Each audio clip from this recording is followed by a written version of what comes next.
खुलुमबाय बियो बडलेण्ड इंखं टेलिभिजन दिनैनि रादाबखौ फरायदों आं बिबारि बसुमतारिया दिनैनि गाहाय रादाबाव दं अरुणोदय बिथांखिनि बेनिफिसियारिफोरखौ नायबिजिरफिनो बिटिसिनि खुंथायनि बिथोन कभिडनि थाखाय आसाम सोरखारा गोदान एसअपि फोसावदों आसाम केबिनेटनि सुबुरुन बे थासारियाव मेट्रिक आरो एचएस आनजाद खुंनो हाया आसाम सोरखारनि गासैबो फोसावथायखौ खु एबाव मोनसिगोन बिजेपिनि एमएलएफोरखौ गोजोन होनो थाखाय गिबि मन्थ्रिया मित्र मन्थ्रि मुंनि मोनसे मावफारि बानायदों नुमुली नगराव हाग्रानि मैदेर गाग्लोबनायजों सप्तासेनि गेजेरावनो गंबाजि नखरफोरा न' गैजायै जाबाय मडार्न मथ कमतापुर काउन्सिलखौ बबेनिफ्राय सालायगोन रायजो सोरखारा फोसावबाय आमसाङाव फिन इभिकसन खालामदों दानिया दङ गुबै रादाब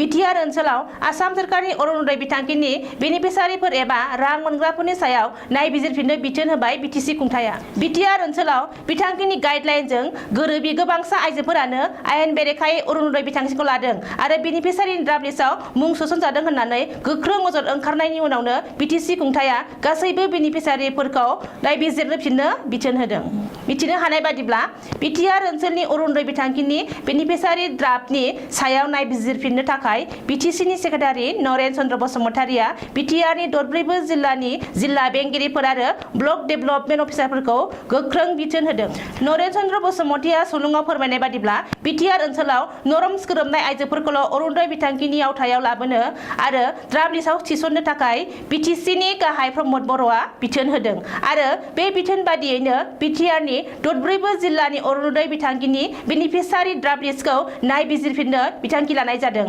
रिपर्ट बादिब्ला बिटिआरनि दरब्रै जिल्लायाव खमैबो 3 लाख आइजोफोरा अरुणोदय बिथांखिनि अनसुंथाइखौ मोननो हागोन फैगौ 22 जुन फुंनि 5 रिंगासिमहालागै सप्तासेनि थाखाय सावस्रि बिफाननि मन्थ्रि केशव महन्तआ मंगलबार खालि हाफ्लङाव खौरांगिरि मेल खुंनानै फोसावदों दि आथिखालाव कर'नानि थासारिखौ नायनानै आसामनि गुबुन गुबुन जायगा एबा ओनसोलफोराव आलादा आलादायै एसअपि फोसावनाय जादों बे गोदान एसअपिनि बायदियै कारफिउनि समखौ गुवाहाटी नोगोरमायाव सिगांनि 1 रिंगानि सोलाय घन्टासे बारायनानै बेलासिनि 2 रिंगासिम खालामनाय जाबाय गुबुन फारसेथिं खोला सालमारा बङाइगाव चिरां उदालगुरि माजुलि सोनाब कार्बि आंलं डिमा हासाव सराइदेव बे मोनदाइन जिल्लायाव थासारिया मोजाङाव फैहांनायलाय बेलासिनि 5 रिंगानिफ्राय फुंनि 5 रिंगासिम कारफिउ थागोन गासिबो रोखोमनि सोरखारि आरो सोरखारि नङै फसंथान आरो फालांगियारि जायगाफोरा बेलासिनि 4 रिंगासिम खुला थागोन अदेबानि गासै मोनबा जिल्ला फारियै सनितपुर डिब्रुगड़ तिनिसुकिया नगाव आरो काछार जिल्लानि हालोदा मोजां नङैलाय लकडाउनखौ सिगांनि बायदियैनो दोनथ'फिननाय जादों नाथाय गोख्रों नोजोर लानाय जागोन जुदि बे सप्तासेयाव हालोदा मोजाङाव फैयाब्ला फैगौ 22 जुननिफ्राय आबुङै लकडाउन होफिननांगौ होननानै सावस्रि मन्थ्रि केशव महन्तआ बुंबावदों बाखि माखासे जिल्लाफोरावबो सिगांनि बादियानो थाथ'गोन बेनि अनगायैबो सावस्रि मन्थ्रिया बुंबावदों दि आथिखालाव नोगोर ओनसोलाव 5% आरो गामि ओनसोलाव 10% कन्टेनमेन्ट जन दोननाय जागोन कर'ना भाइरासनि थाखाय दासिमबो दिन्दां जानानै थानाय देग्लायनि मेट्रिक आरो एचएस जोबथा आनजाद खुंनायखौ लानानै सोरखारा दासिमबो थि खालामनो हाया देग्लायनि मेट्रिक आरो एचएस जोबथा आनजादखौ खुंनो हागोन हाया दासिमबो बेनि सोंथिनि फिननायखौ मोनाखै बे समावनो दिनै गिबि मन्थ्रि डक्टर हिमन्त बिश्व शर्मानि दैदेननायाव आसाम सोरखारनि मोनसे केबिनेट मेल जानानै थाङो आरो बे मेलाव गाहायै मेट्रिक आरो एचएस जोबथा आनजाद खुंनायनि बागै सावरायनाय जायो मिथिनो हानाय बायदिब्ला बे समाव आनजाद खुंनो हानाय थासारि गैया होननानै केबिनेटआ सुबुरुन होदों नाथाय बेनो जोबथा बिथांखि नङा होननानै खौरांगिरिनि सिगाङाव बुंदों सावस्रि मन्थ्रि केशव महन्तआ केबिनेट मेलनि उनाव खौरांगिरि मेल खुंना सावस्रि मन्थ्रिया फोरमायदों दि मेट्रिक आरो एचएस जोबथा आनजाद खुंनायनि सायाव फैगौ 18 जुन खालि सोलोंथाइ बिफाना रायजोनि फरायसा आफादफोरजों फिन सावरायनाय जागोन सावस्रि मन्थ्रिया बुंबावनाय बादिब्ला दिनैनि केबिनेट मेलाव मेट्रिक आरो एचएस जोबथा आनजाद खुंनायनि सायावनो गोलाव सम सावरायनाय जायो।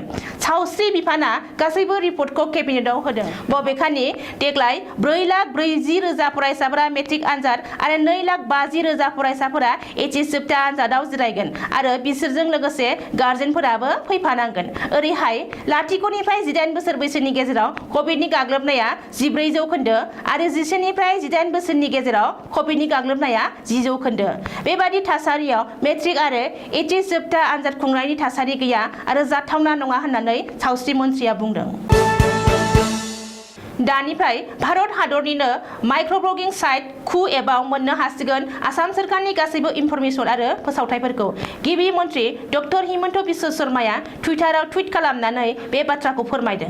गिबि मन्थ्रि शर्माया टुइट खालामनाय बादिब्ला 16 जुन बुधबार एबा दिनैनिफ्राय भारतारि माइक्रब्लगिं साइट कुलाव असमिया रावजोंनो सोरखारि इनफरमेशन आरो फोसावथायफोरखौ मोननो हासिगोन।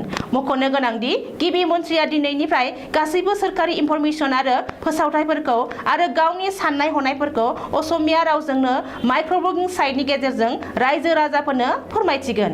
नाथाय बिथाङा माइक्रब्लगिं साइट कुजों लोगोसे टुइटार एकाउन्टखौबो सालायलांबाय थागोन होननानै बुंदों, जेराव बिथांहा 1 मिलियननिबो बांसिन फलोवारफोर दं।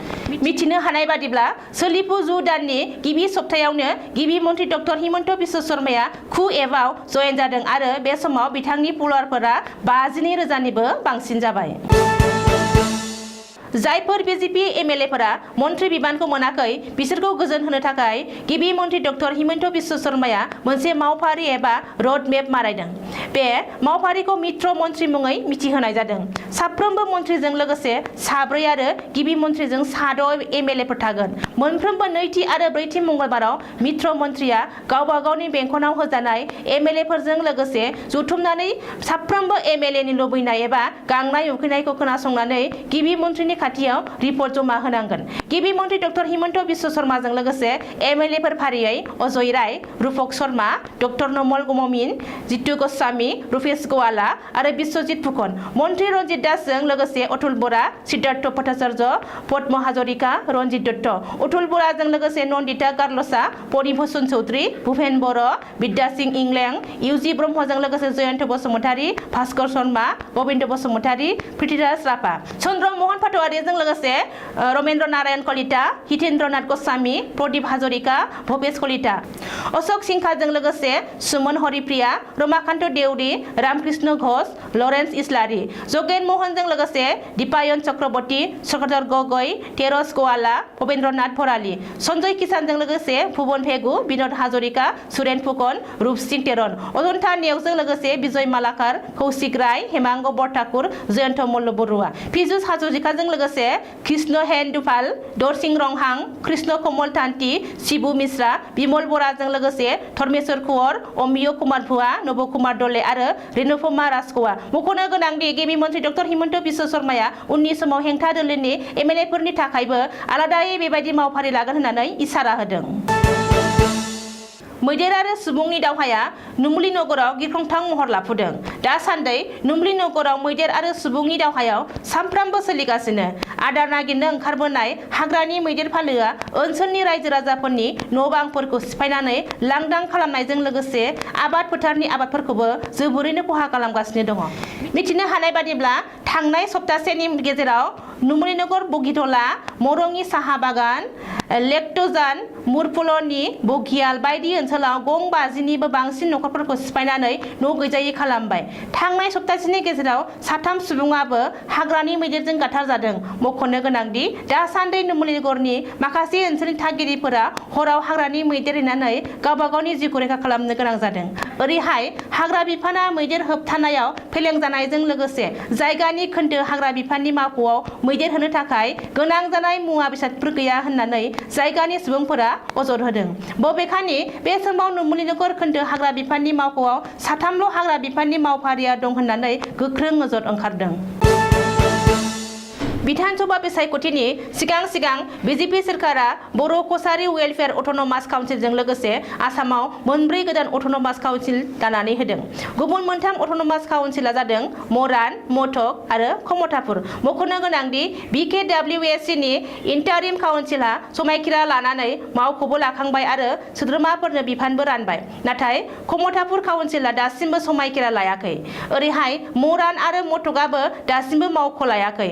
रिपर्ट बादिब्ला कमतापुर काउन्सिलआ थाबैनो समायखिरा लागोन आरो मरान, मथक आरो BKWSC आ थाबैनो गोदान मावख' मोनसिगोन। बिफानारि मन्त्रि डक्टर रनज पेगुआ सुलुङाव फोरमायनाय बादिब्ला मरान काउन्सिलखौ तिनिसुकियानिफ्राय सामलायगोन आरो मथकखौ डिब्रुगड़निफ्राय सामलायगोन। बबेखानि मोनब्रैबो अट'नमास काउन्सिलआ समानैनो सोरखारि फान्ड मोनगोन होननानैबो मन्थ्रिया बुंदों।